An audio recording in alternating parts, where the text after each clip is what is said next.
Hello, it's Anna Hill here with the Farming Today podcast. The rain, it raineth every day. There are hundreds and hundreds of acres of prime arable land underwater, so it's really grim. The view from the Worcestershire-Herefordshire border as the flood warnings and rain continue. First, though, this week we're exploring how artificial intelligence, AI, could help farmers improve efficiency and reduce the environment footprint of producing food. Today, a project combining AI with a camera which sees things in a different way to the human eye to understand how plants are behaving. It could eventually help farmers use nitrogen fertiliser much more precisely. Mary Ward-Lowry has been to see a prototype in action with Professor Simon Parsons from the University of Lincoln's Institute of Agricultural Technology. It's open. Right, so this is a hyperspectral camera, which is a collection of, pull it out of the case, a collection of optics. Light comes in, you'd split it into the many different spectra and project it onto sensors that'll pick up different intensities at different frequencies. And then there's a box here, which is a little computer that's operating the thing. So this unit is, in theory, something you could take out and run around and do stuff in a field. What in the early days of laptops we would call a luggable rather than a portable, because it's a little heavy, and because it's got an unshielded computer sitting on the back of it, I wouldn't want to use it in any kind of bad weather. So if you don't mind, I'm going to put it back in the box. Part of the problem with the technology right now is it's big like that, it's bulky, it's not at an industrial level, and it's expensive, right? So this is thousands of pounds worth of equipment, but it has huge potential for doing all kinds of interesting things for agriculture and beyond because of those things you can see outside of the visible spectrum. What could you in theory use it for? You can use it to get lots of detail about what's going on inside plants. So you'd take a piece of winter wheat here. Yes. You wouldn't see what we see, you'd see something else. What we're seeing is reflected green light, right? Or light predominantly in the green area of the spectrum. So what you'd see with the hyperspectral camera is a much wider spectrum with the right kit, like this piece of equipment here, across a whole wide range of frequencies. What's special about this project is the depth and precision of the data that this hyperspectral camera can collect, and the depth and precision of the analysis done by Simon's machine learning model, or AI. All of which is then compared to real-life data about nitrogen in real-life fields, just like this one. Went out and took thousands of measurements of fields across the country, and then we built a machine learning model which can more accurately predict how much nitrogen you need to put on your field to get the yield of wheat that you're looking for and the protein content of the wheat that you're looking for, and therefore we can save you money. If Simon's project enables farmers to use less nitrogen and target it even more accurately than existing testing methods, then it could be worth developing into a commercial product. We'd like to see this as something that could go out and help farmers save money on their fertiliser and reduce the amount of fertiliser being used because of all the implications of nitrogen for things like greenhouse gas emissions. And is it just nitrogen that you can look at, or are there other possible applications? Oh, there are many possible applications. There's some really interesting work that shows that for various kinds of disease, you take plants not in a commercial field, in a lab, infect them with a particular disease, and then you look at those using a hyperspectral camera, that the effects of the disease show up much earlier than they do in the visible spectrum, right? So you can potentially spot disease within the first few hours, right? So within 36 hours of infection, when the symptoms, the visible symptoms, human visible symptoms, show up, several weeks later, right? So that kind of thing allows you to potentially, identify disease really early, go in and take countermeasures against the disease. Very specifically. Potentially very specifically, so potentially very precision oriented. Professor Simon Parsons there from the University of Lincoln. The government has said it plans to ban sow farrowing crates within 4 years under proposals in the new Animal Welfare Bill. These narrow pens are used in indoor pig units and they confine sows during birth and suckling for around a month. Their purpose is to prevent sows killing piglets by accidentally lying on them. About 60% of sows in Britain are kept in indoor units and the majority use farrowing crates. The government hasn't yet indicated which type of alternative pen it favours. Sarah Falkingham has been to a farm in East Yorkshire that's been working for years to find a replacement for the standard crates. Farmer Vicky Morgan showed her 3 different farrowing systems. So we'll go into a conventional crate to start with. There's a crate in there, so the sow literally walks in and we close it up. She can stand up and lay back down again, and it gives her room to lay over on her side so that she can suckle her piglets. To the left-hand side of the crate, there's a heated mat, and we actually train our piglets that that's a nice, warm, safe place for them to be. And basically, she spends her lactation in here, feed trough in front, food's delivered to her automatically. And she's suckling pigs at the moment. They've got some paper scraps, that's for enrichment, isn't it? There's one over there just wobbling around a little bit. How young are these piglets? So these were born this morning. So she had 19 born alive this morning. Now, for the last 15 years, you've been using freedom farrowing, and we're going to head off there because you were one of the first in the country. You've been trying this with various different designs to fine-tune it. Should we head off to the alternative system? Have a look at freedom. So this immediately is twice the space I can see, and they've got a corner unit where the piglets are in a shelter. There's no constraint at all, is there? Absolutely none. So this is complete free farrowing. This space would allow the sow to give birth naturally. She could build a nest, exhibit all the natural behaviours that she would want to. One of the criticisms of this, if people are going to transition, is that more piglets get squashed in this system than in the traditional farrowing crate. So there is absolutely no disputing that. Free farrowing with no crate, we've had an increase in mortality.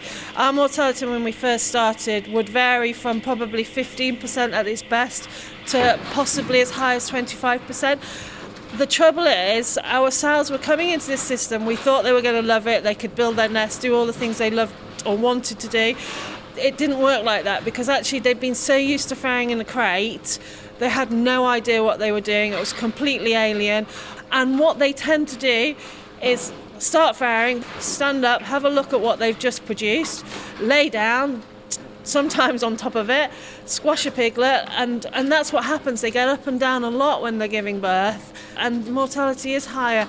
And the trouble with this free system is you've got to get the piglets taught to lay in the heated mat area as quickly as you can, and the critical period is when they're giving birth and they don't know that this is the heated warm area. They just want to suckle. So you've got to be on hand. Yeah. There's a third way you're trialling now, which we're going to go and see, which is temporary crating, isn't it? Yeah, so we'll go and have a look at that.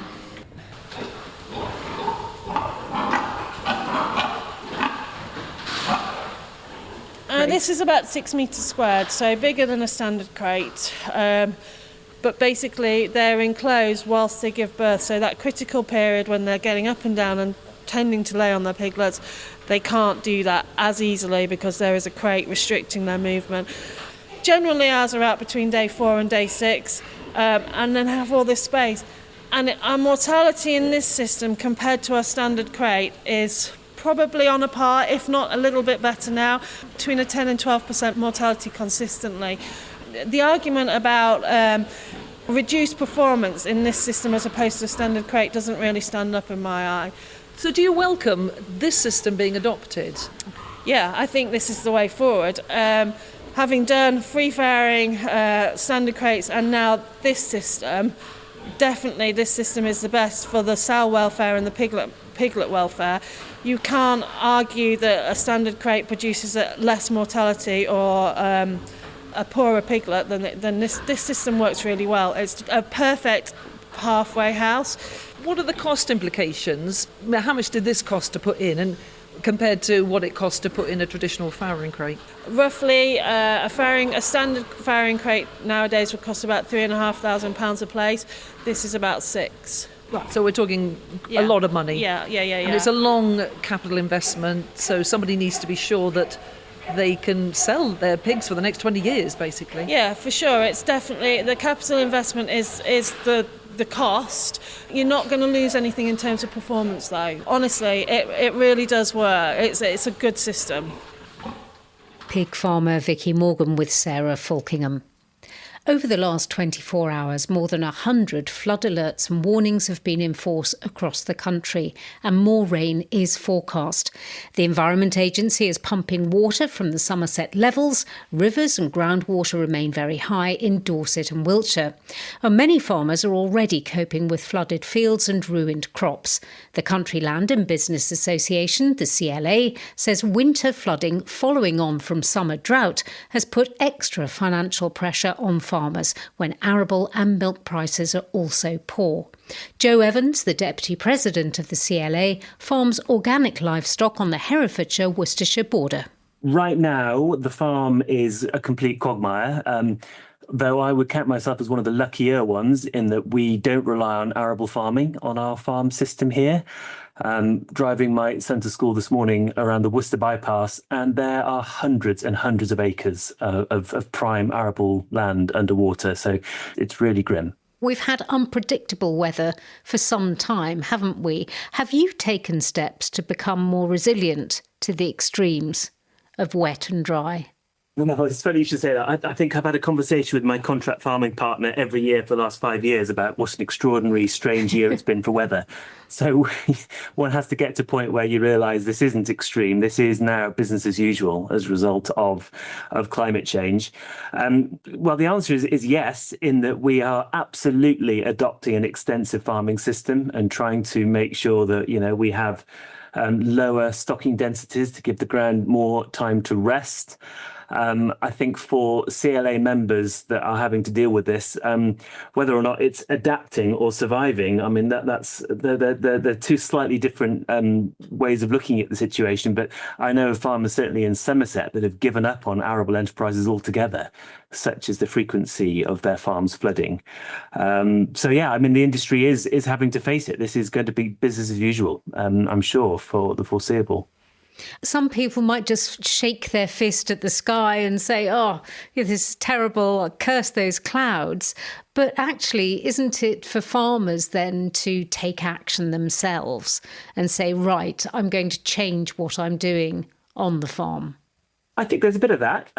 I think, yes, it's a fair challenge, Anna. I mean, but the action so often requires an underlying policy and regulatory support from government to actually enable them to do it. So one example would be being able to hold water on farm reservoirs. And we've been pushing very hard to get permitted development rights to be able to enable farmers to build on farm reservoirs, which does great things at points of excess like now, and then, of course, holds that water back for us to use at times of scarcity in the summer. But we need a planning system that will enable that to happen. And then I think farmers would crack on. And I also think that it's really important that government properly funds environmental land management schemes to ensure that farmers have the right policy conditions that they can adapt their farming processes to improve the quality of the soils, the draining of those soils, making sure there are winter cover crops so the soil doesn't all get washed away, et cetera, et cetera. It's a whole combination of these measures. Yeah, that's interesting because those things depend on funding for agri-environment schemes, don't they? And that funding is pretty scarce at the moment. It seems so, yeah. I mean, it's political choice, isn't it? And I understand that this government has lots of challenging political choices to make. I just feel that the quantum of the agricultural budget in the scheme of wider government spending is very, very small, and the impact can be really huge, not only for farmers, and you could say, well, lucky farmer, but actually the impact on wider society, and being able to take steps to be able to hold water back to avoid communities being flooded feels to me like a really good thing that the government should put its resources into. Joe Evans, Deputy President of the CLA. That's all from us. I'm Anna Hill. The producer was Sarah Swadling. Farming Today is a BBC Audio Bristol production.